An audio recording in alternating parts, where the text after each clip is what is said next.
Shri Ram Narayan Pandey inter college उससर में आप सभी बच्चों का हार्दिक स्वागत है। देखिए बच्चे, हम आप लोगों को आज के इस वीडियो में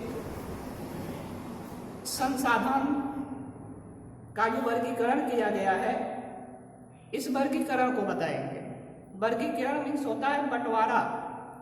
संसाधन के बारे में तो हमने आपको पिछले वीडियो में बता ही दिया है कि संसाधन क्या होता है, यानी मानव की आवश्यकताओं की पूर्ति करना या मानव की आवश्यकताओं की पूर्ति हेतु जो भी प्रकृत प्रदत्त या मानवकृत वस्तुएं हो, अयवा हो, तत्व हो, यानी जिससे भी मानव का विकास संभव हो, उसी को हम संसाधन कहते हैं। तो संसाधन का पहला प्रकार हमने आपको स्वामित्व के आधार पर बता दिया है। अगला हम जो बताने जा रहे हैं, संसाधन के वर्गीकरण को जो हम बताने जा रहे हैं आपको, वो दूसरा प्रकार का संसाधन है, यानी विकास के स्तर के आधार पर संसाधन। विकास के स्तर के आधार पर संसाधन को हम कितने भागों में बांट सकते हैं, आपके पुस्तक में है, इसको हम आपको समझाएंगे। हर संसाधन के आधार पर ही सबका विकास है, और विकास से तात्पर्य है कि हम अपनी आवश्यकताओं की पूर्ति अगर कर ले रहे हैं तो ये समझ लीजिए कि वही हमारा विकास है। अब मानव विकास करेगा कैसे? मानव कुछ लेकर के पैदा तो हुआ नहीं है।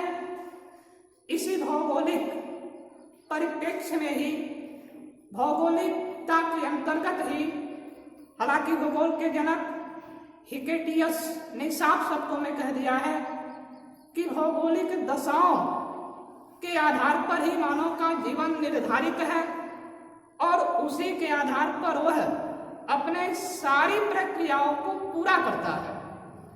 तो आप आइए अपने सब्जेक्ट की तरफ, मेन बिंदु जो है इसकी तरफ आइए। अब है विकास के स्तर के आधार पर संसाधन। तो विकास के स्तर के आधार पर संसाधन का पहला नंबर है संभावी संसाधन। संभावी संसाधन क्या है? यानी मानव की आवश्यकताएं बच्चे अनंत है।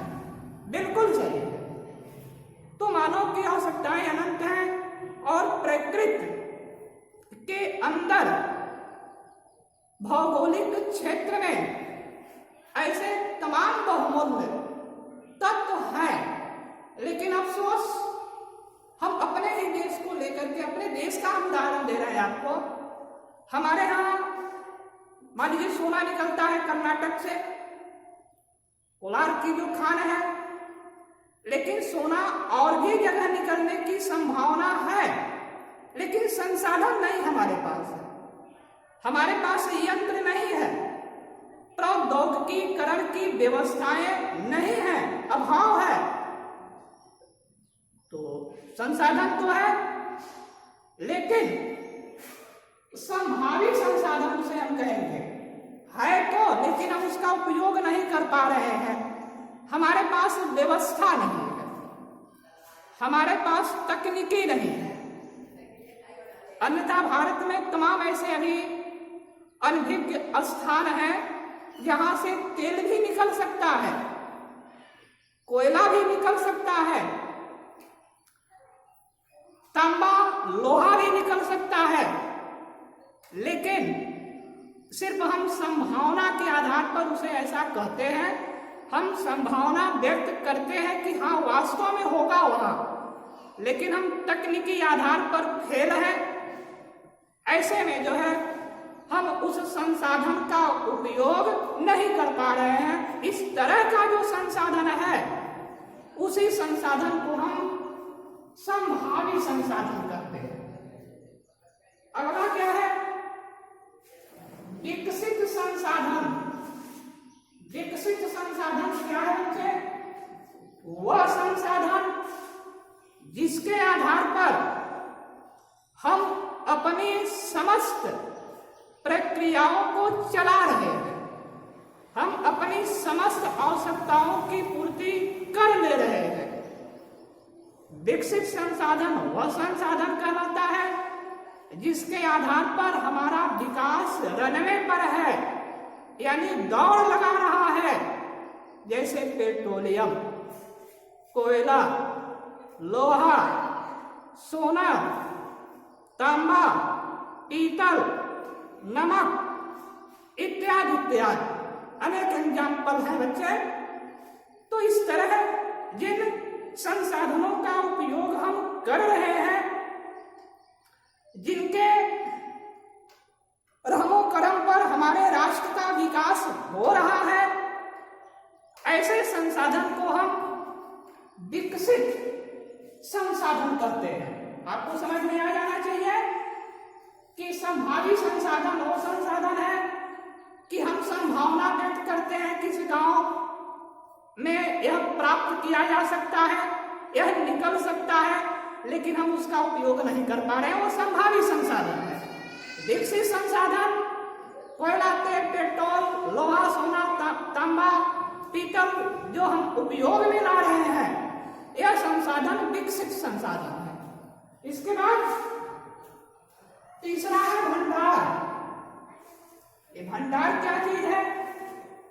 यह वह संसाधन कहलाता है बच्चे कि हमारी आवश्यकताएं अनंत है, आने वाले कल में भी जो है हम अपनी उन आवश्यकताओं की पूर्ति करेंगे। तो ऐसे में जो है हम प्रकृति में, भौगोलिक दशाओं में खोज कर रहे हैं, सर्च मार रहे हैं, जगह जगह उत्खनन किया जा रहा है, भूगोल वेत्ताओं के माध्यम से, खगोल विदों के माध्यम से,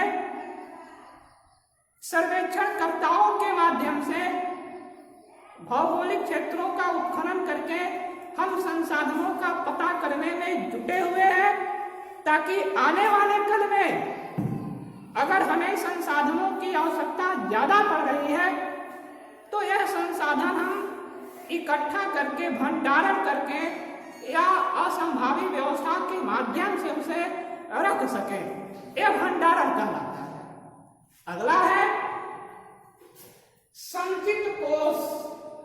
संचित कोष क्या है? हमारे पास व्यवस्था है, जैसे मान लीजिए पवन ऊर्जा, लेकिन अभी हम उसको अमल में नहीं ला पा रहे हैं। सौर ऊर्जा या पानी में जैसे ऑक्सीजन है और तमाम अवयव है, तत्व है, और क्षेत्रों में हम जानते हैं, लेकिन अभी हम इसका संचयन नहीं कर पा रहे हैं। ऐसी ऊर्जा को, ऐसे संसाधन को हम संचित संसाधन कहते हैं। तो बंद हो गया,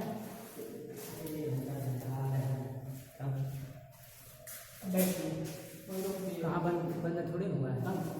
नहीं बंद हुआ महाराज। तो इस तरह से जो है अब हम आपको संसाधन का विकास, इस संसाधन का विकास क्या है, हम अपनी आवश्यकताओं की पूर्ति हेतु जो भी यत्न करते हैं वही संसाधन का विकास कहलाता है।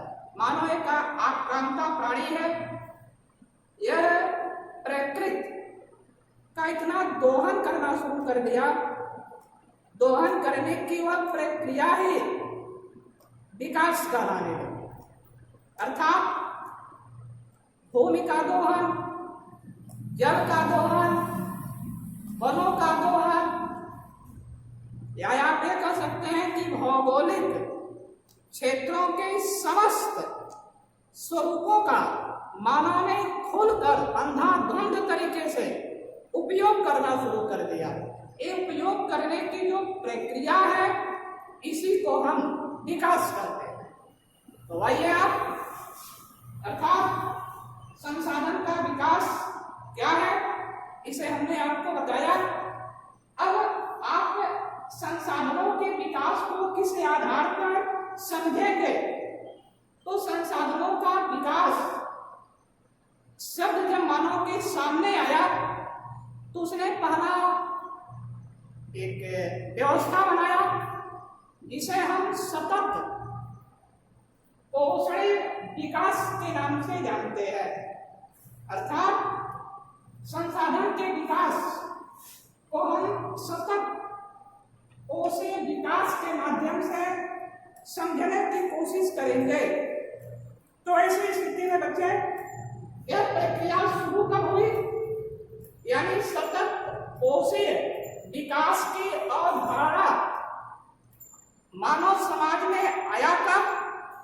इसके लिए सबसे पहले 1992 ईस्वी में ब्राजील के रियो डी जेनेरियो में जून 1992 में जो है एक प्रक्रिया बनाई गई विश्व राष्ट्रीय भू सर्वेक्षण के माध्यम से कि संसाधनों का विकास निरंतर गति से चलता रहे, यानी हमारी आवश्यकताएं तो अनंत है, हमारी आवश्यकताएं कभी समाप्त होने वाली नहीं है। और प्राकृतिक संसाधनों में कुछ ऐसे संसाधन हैं जो नवीकरण तो है, यानी पुनः प्राप्त हो सकते हैं, लेकिन कुछ ऐसे भी संसाधन हैं जो संसाधन पुनः नहीं प्राप्त हो सकते हैं, जैसे कोयला हो गया, तेल हो गया, सोना लोहा हो गया आदि। ये सब पुनः नहीं प्राप्त किए जा सकते हैं। कुछ तो पुनः प्राप्त किए जा सकते हैं, जैसे भूमि हो गया, जनसंख्या हो गया, वन हो गया, सौर ऊर्जा हो गया, पवन ऊर्जा हो गया। ये सब हम खर्च करते रहे, प्रकृति के ऊपर कोई प्रभाव नहीं पड़ेगा। अगर हम सही तरीके से इसका दोहन कर रहे हैं तो प्रकृति हमको निरंतर देती रहेगी। तो ऐसे में जो है एक सम्मेलन किया गया जून 1992 में ब्राजील शहर में कि भाई प्राकृतिक संसाधनों का हम उतना दोहन करें ताकि मानव के सामने समस्या न उत्पन्न हो। आज आपको पता ही है ग्लेशियर पिघल रहे हैं, नदियों में बाढ़ आती जा रही है, प्रकृति अपने नियत प्रक्रियाओं में उलझ चुकी है। ये सारी की सारी प्रक्रियाएं मानव ने पैदा कर दी है, अर्थात कभी अधिक बारिश हो जाता है, कहीं सूखा पड़ जाता है, कहीं भूकंप आ जाता है। तो इन प्रक्रियाओं से बचने के लिए, और ये सब होता क्यों है, ये प्राकृतिक संसाधनों का जब मानव अधिक से अधिक दोहन करने लगता है तो ये प्रक्रियाएं उत्पन्न होती हैं। तो ऐसी प्रक्रिया न हो, धन और जन का नाश न हो, इसके लिए ब्राजील शहर में जून 1992 ईस्वी में विश्व अंतरराष्ट्रीय सर्वेक्षण अनुसंधान की स्थापना की गई। बात किया गया पूरे देश के लोगों से, विश्व के लोगों से कि हम प्राकृतिक संसाधनों की सुरक्षा करें। इसके बाद हम आ रहे हैं संसाधनों के संरक्षण के बारे में। संसाधनों का संरक्षण का भी एक प्रक्रिया होता है जो ब्लड लाइट में कमीशन रिपोर्ट एक पेश की गई थी 1989 ईस्वी में कि जितने भी, चाहे वो कोई भी देश हो, इंग्लैंड हो, अमेरिका हो, भारत हो, चीन हो, जापान हो, प्राकृतिक संसाधनों का वह मनमाने तरीके से दोहन नहीं करेगा। अगर ऐसा वह कर रहा है तो समस्त मानव प्रजाति, समस्त पृथ्वी मंडल का नुकसान जबरदस्त हो जाएगा। तो इससे बचने के लिए 1989 ईस्वी में ब्रटलैंड में कमीशन रिपोर्ट पेश की गई थी कि इसका संरक्षण किया जाए। इसका संसाधनों का, यानी संसाधनों का संरक्षण करने हेतु एक कमीशन रिपोर्ट ब्रटलैंड में पेश किया गया 1989 ईस्वी में। अब आप आइए कुछ संसाधनों के बारे में हम आपको बता दें। बहुत सारे संसाधन हैं, जैसे भूमि संसाधन, जल संसाधन, ऊर्जा संसाधन, जल संसाधन यानी जनसंख्या संसाधन, इसके अलावा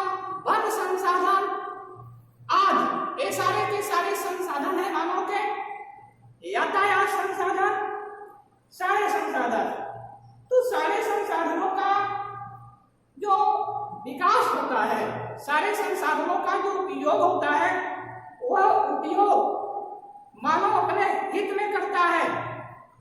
तो उन संसाधनों में सबसे अहम संसाधन भूमि संसाधन है। भूमि के बारे में तो आप जानते ही हैं, कृषि करने योग्य, रहने योग्य, खेती करने योग्य, यातायात योग्य आदि प्रक्रियाओं को हम भूमि के माध्यम से ही करते हैं। अर्थात भूमि हमारा एक संसाधन है। मुख्य रूप से भारत देश में जो है भूमि संसाधन का अहम रोल है। भारत एक कृषि प्रधान देश है। भारत क्या है? भारत एक कृषि प्रधान देश है।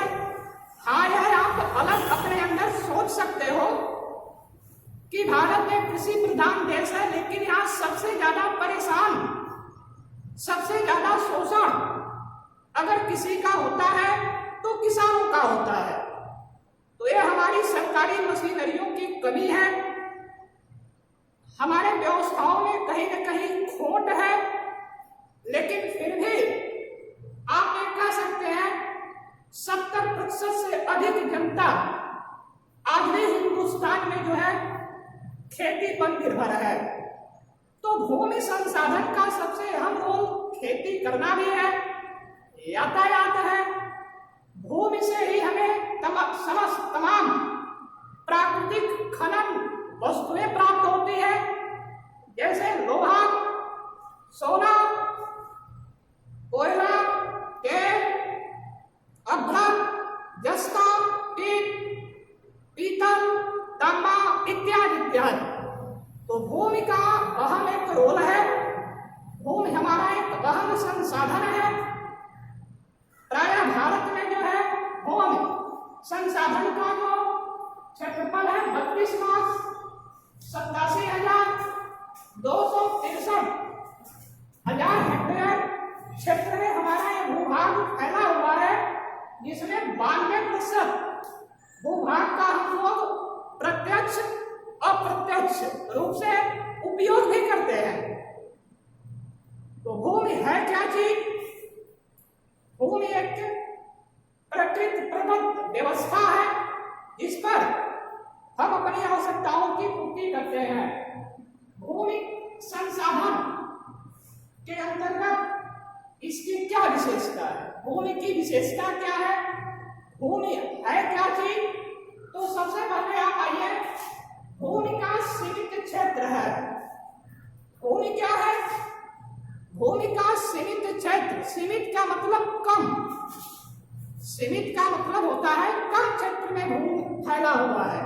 अब कम क्षेत्र का मतलब ये नहीं है, अब चूंकि जनसंख्या जब बढ़ेगी तो भूमि कम होगा। तो हम मानव है, मानव बढ़ रहा है, जनसंख्या दिन प्रतिदिन बढ़ती जा रही है। भारत सरकार के द्वारा तमाम नियम लगते जा रहे हैं, इस पर नियोजन की प्रक्रियाएं चल रही है, लेकिन फिर भी जनसंख्या की आवश्यकता के अनुसार भूमि का जो क्षेत्रफल है वह कम होता जा रहा है। इसी वजह से भूमि की विशेषता में जो है हमने पॉइंट डाला है। आपके पुस्तक में एक पॉइंट पड़ा हुआ है, सीमित क्षेत्र यानी भूमि का भूभाग कम है, इसे स्वीकार किया जा सकता है। अगला क्या है? प्रकृति की निःशुल्क देन, यानी मानव भूमि को खरीदा नहीं है। अब आप क्या कहेंगे, हमने 1 बीघा खेत खरीद लिया तो अलग चीज है, लेकिन प्रकृति ने भूमि सबको निःशुल्क दिया है। यह तो मानव की व्यवस्था है, क्रियाशीलता है, कानूनी प्रक्रिया है, जिसमें उसे संरक्षण करने के लिए, उसकी रखवाली करने के लिए जिम्मेदारी मिल गई है। ये हमारी कानूनी प्रक्रिया है। लेकिन प्रकृति ने मानव को, पशुओं को भूमि निःशुल्क दिया है, यानी कोई इसका टैक्स नहीं लगा है, कोई इसका दाम नहीं लगा है, कोई इसे खरीदा नहीं है। इसे प्रकृति ने स्वयं निर्मित करके भौगोलिक प्रक्रिया के अंतर्गत प्राकृतिक उथल पुथल के अंतर्गत इसका निर्माण हुआ है। तो इस तरह से जो है यह प्रकृति के सूर्य दे है अनासवान। भूमि की एक और विशेषता है बच्चे, भूमि नष्ट नहीं हो सकती है। अब आप क्या कह दीजिए भूमि का अपरदन होता है, विक्षेपण होता है, ध्वंसन होता है, वलन होता है, वो प्रक्रियाएं हैं, लेकिन भूमि नाशवान नहीं है, भूमि अनाशवान है। यानी प्रकृति ने भूमि को जो हमें दिया है हम इसका उपयोग और उपभोग करते रहेंगे, ये कभी समाप्त होने वाली नहीं है, ये नाश होने वाली नहीं है। यह इसकी एक विशेषता है, इसी वजह से हम इसको अनाशवान कहते हैं। अगली विशेषता क्या है? अचल अथवा गतिहीन। भूमि की यह भी एक विशेषता है कि यह अचल है, यानी चल नहीं सकते है। चलने का मतलब यह है अब आपके पास 10 बीघे खेती है, अब आप कह दो कि हम दिल्ली जा रहे हैं, हम अपना 10 बीघा खेती वहां लेकर के जाएंगे, तो ऐसा संभव नहीं है। इसी वजह से भूमि को हम प्रायः अचल कहते हैं अथवा गतिहीन कहते हैं, यानी यह चलेगी नहीं और एक जगह से दूसरे जगह हम इसे ले नहीं जा सकते हैं, ये इसकी विशेषता है। अगला है स्वरूप एवं गुणों में विविधता। भूमि की यह भी विशेषता है कि इसके स्वरूपों में अंतर होगा। कहीं काली मिट्टी है, कहीं पीली मिट्टी है, कहीं रेगिस्तानी मिट्टी है, कहीं पठारी और पर्वतीय है, कहीं समुद्र तटीय मैदान है, कहीं खाइयां है, कहीं बर्फीली चट्टानें हैं।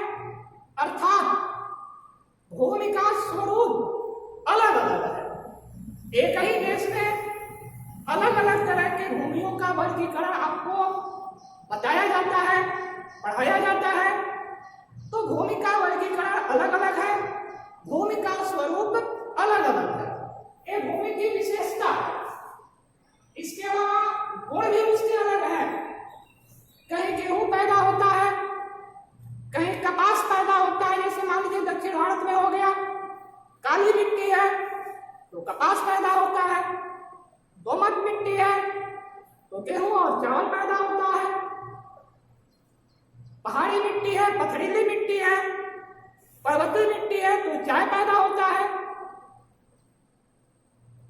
लाल मिट्टी है तो मक्का पैदा होता है। तो इस तरह से भूमि में अलग अलग गुण भी पाए जाते हैं।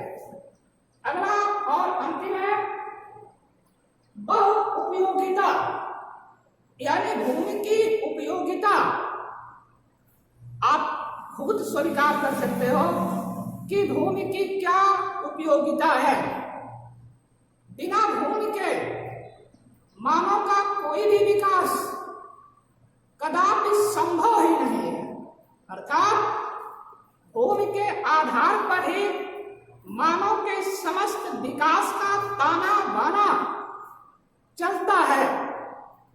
मानव को रहना है तो भूमि पर रहेगा, मानव को चलना है, यातायात करना है तो भूमि पर चलेगा, मानव को खेती करनी है तो भूमि पर करेगा, मानव को पशुपालन करना है तो भूमि पर करेगा, वन लगाना है तो भूमि पर करेगा। अर्थात भूमि की बहुउपयोगिता है, बहुत उपयोगिता है, जिसे हम नकार नहीं सकते हैं। यह भूमि की विशेषता है। आगे हम आपको भूमि के बारे में और कुछ बताएंगे अगले वीडियो में। इसी के साथ अगर आपको समझ में आ रहा है तो इसको थोड़ा सा ध्यान से सुनिए, पढ़िए। बाकी धन्यवाद।